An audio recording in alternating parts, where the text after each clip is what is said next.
Hi friends, ನಮಸ್ತೆ. ಸೌಮ್ಯ ಸವಿ ಅಡುಗೆಗೆ ಸ್ವಾಗತ.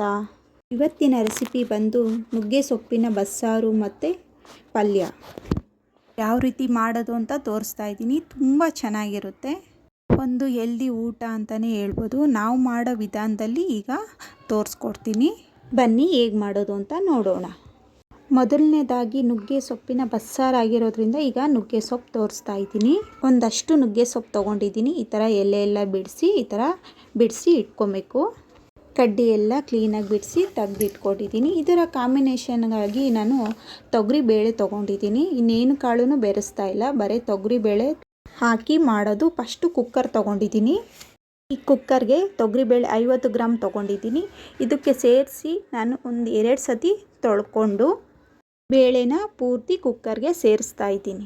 ಇವಾಗ ಬೇಳೆ ಬೇಯೋಕ್ಕೆ ಎಷ್ಟು ನೀರು ಬೇಕೋ ಅಷ್ಟು ನೀರು ಮಾತ್ರ ಸೇರಿಸ್ಕೊಳ್ತಾ ಇದ್ದೀನಿ. ಕುಕ್ಕರ್ಗೆ ನೀರೆಲ್ಲ ಸೇರಿಸಾದ್ಮೇಲೆ ಇದ್ರ ಜೊತೆನೇ ಉಪ್ಪು ಹಾಕ್ಕೊಳ್ಬೇಕು. ಕುಕ್ಕರ್ಗೆ ಉಪ್ಪು ಹಾಕ್ಕೊಂಡಾದ್ಮೇಲೆ ವಿಸಿಲ್ ಹಾಕಿ 1 ವಿಸಿಲ್ ಬರ್ಸ್ಕೊಬೇಕಾಗುತ್ತೆ. ಬೇಳೆ ಜೊತೆನೇ ಸೊಪ್ಪು ಹಾಕ್ಬಿಟ್ರೆ ಕಸರೆ ಬಂದ್ಬಿಡುತ್ತೆ. ಅದಕ್ಕೆ ನುಗ್ಗೆ ಸೊಪ್ಪು ಹಾಕ್ತಾಯಿಲ್ಲ.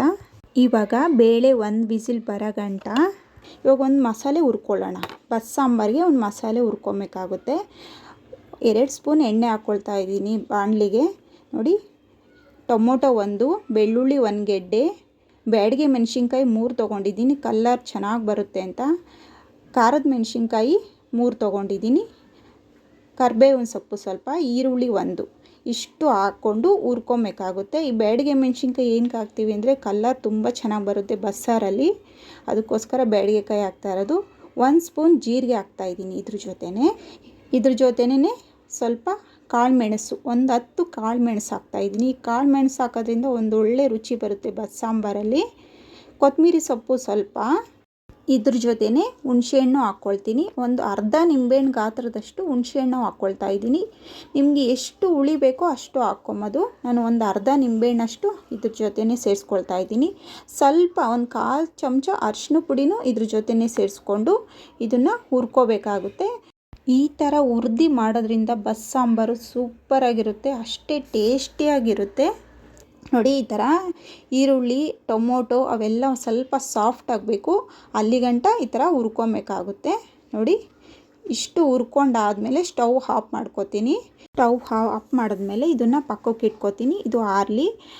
ಇದು ನೋಡಿ ವಿಸಿಲ್ ಇವಾಗ ಆರಿದೆ. ಬೇಳೆ ಬೇಯಿಸ್ಕೊಳಕ್ಕೆ ಇಟ್ಟಿದ್ವಲ್ಲ, ನೋಡಿ ಓಪನ್ ಮಾಡ್ತೀನಿ. ನೋಡಿ, ಬೆಂದಿದೆ ಕಾಳು.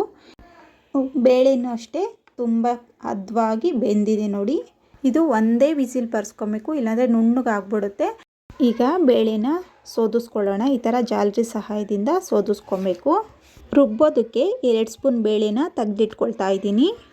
ಇವಾಗ ಈ ಬೇಳೆನೂ ಸಪ್ರೇಟು ಎತ್ತಿಟ್ಕೊಂಡು ಒಂದು ಕುಕ್ಕರ್ ಇಟ್ಕೊಳ್ತೀನಿ. ಈ ಕುಕ್ಕರ್ಗೆ ಬೇಳೆ ಬೇಯಿಸ್ಕೊಂಡಿದ್ನೆಲ್ಲ ಆ ನೀರೇ ಇದಕ್ಕೆ ಸೇರಿಸ್ಕೊಳ್ತೀನಿ. ನುಗ್ಗೆ ಸೊಪ್ಪು ಚೆನ್ನಾಗಿ ತೊಳೆದು ಇದ್ರ ಜೊತೆನೇ ಸೇರಿಸ್ಕೊಳ್ತಾ ಇದ್ದೀನಿ. ಈ ಥರ ನುಗ್ಗೆ ಸೊಪ್ಪು ಬೇಯಿಸ್ಕೊಳ್ಳೋದ್ರಿಂದ ಒಂಚೂರು ಕಸರೆ ಬರೋದಿಲ್ಲ. ಅದಕ್ಕೋಸ್ಕರ ಒಂದು 5 ನಿಮಿಷದಲ್ಲೆಲ್ಲ ಬೆಂದೋಗುತ್ತೆ ಈ ನುಗ್ಗೆ ಸೊಪ್ಪು. ನೋಡಿ, ಈ ಥರ ಚೆನ್ನಾಗಿ ಮಿಕ್ಸ್ ಮಾಡಿಬಿಟ್ಟು ಒಂದು 5 ನಿಮಿಷ ಮುಚ್ಚಳ ಮುಚ್ಚಿಬಿಟ್ಟು ಬೇಯಿಸ್ಕೊಂಡ್ರೆ ಸಾಕು. ನೋಡಿ, ಇವಾಗ ಬೆಂದಿದೆ. ಓಪನ್ ಮಾಡೋಣ. ನೋಡಿ, ಇಷ್ಟು ಬೆಂದರೆ ಸಾಕು. ನುಗ್ಗೆ ಸೊಪ್ಪು 5 ನಿಮಿಷದ ಕಾಲ ಇಷ್ಟು ಬೆಂದಾದಮೇಲೆ ಇದ್ರ ಜೊತೆನೇ ತೊಗರಿಬೇಳೆನೂ ಸೇರಿಸ್ಕೊಳ್ಳೋಣ. ಬೇಳೆನೂ ಸೊಪ್ಪು ಚೆನ್ನಾಗಿ ಈ ಥರ ಮಿಕ್ಸ್ ಮಾಡ್ಕೊಳ್ಬೇಕು. ನೋಡಿ, ಇಷ್ಟು ಮಿಕ್ಸ್ ಆದಮೇಲೆ ಇದನ್ನು ಇವಾಗ ಕುಕ್ಕರಲ್ಲಿ ಬೇಳೆ ಸೊಪ್ಪು ಬೇಯಿಸ್ಕೊಂಡಿದ್ವಲ್ಲ ಅದು ಸೋದಿಸ್ಕೊಳ್ತಾ ಇದ್ದೀನಿ. ಈ ಥರ ಸೊಪ್ಪು ಹಸಿಯೋದ್ರಲ್ಲಿ ಫುಲ್ಲೂ ಸೋದಿಸ್ಕೊಬೇಕಾಗುತ್ತೆ.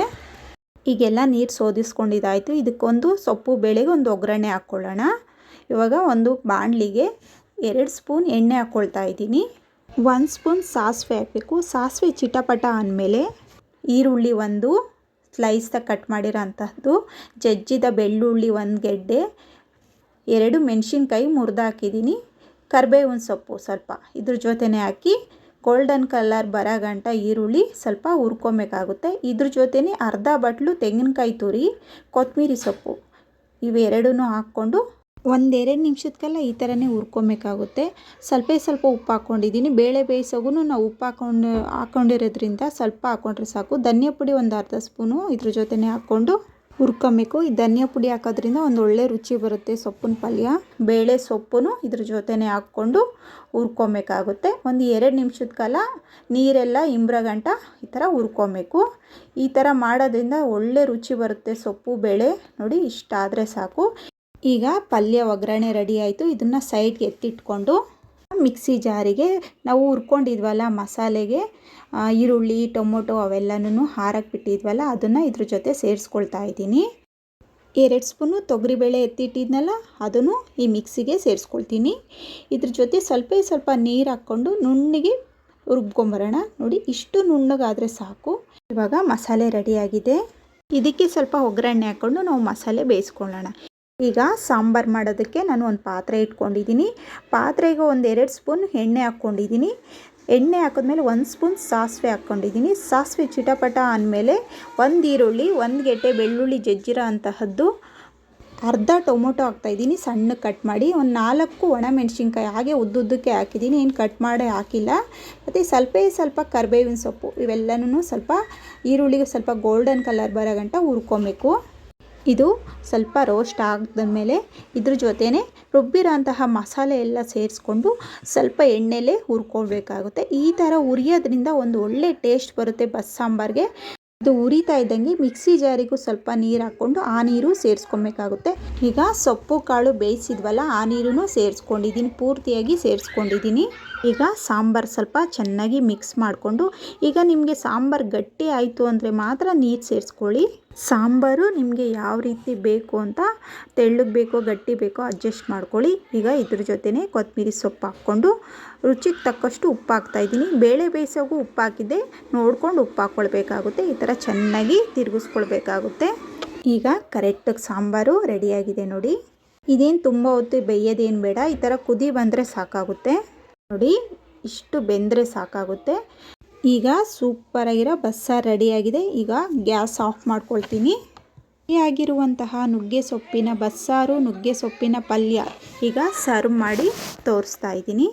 ಸೂಪರಾಗಿ ರೆಡಿಯಾಗಿದೆ. ರಾಗಿ ಮುದ್ದೆಗಂತೂ ಸೂಪರಾಗಿರುತ್ತೆ ಈ ಕಾಂಬಿನೇಷನ್ನು. ನುಗ್ಗೆ ಸೊಪ್ಪಿನ ಪಲ್ಯ, ನುಗ್ಗೆ ಸೊಪ್ಪಿನ ಸಾಂಬಾರು. ನೋಡಿದ್ರಲ್ಲ ಎಷ್ಟು ಸಿಂಪಲ್ಲಾಗಿ ನುಗ್ಗೆ ಸೊಪ್ಪಿನ ಸಾಂಬಾರು ಪಲ್ಯ ಮಾಡೋದು ಅಂತ. ಹಾಗಿದ್ರೆ ನೀವು ಒಂದ್ಸತಿ ಟ್ರೈ ಮಾಡಿ ಹೇಗಿತ್ತು ಅಂತ ಕಮೆಂಟ್ಸಲ್ಲಿ ತಿಳಿಸಿ. ಈ ವಿಡಿಯೋ ಇಷ್ಟ ಆಗಿದ್ದಲ್ಲಿ ಲೈಕ್ ಮಾಡಿ, ಶೇರ್ ಮಾಡಿ, ಸಬ್ಸ್ಕ್ರೈಬ್ ಮಾಡ್ಕೊಳ್ಳೋದು ಮರಿಬೇಡಿ. ಧನ್ಯವಾದಗಳು.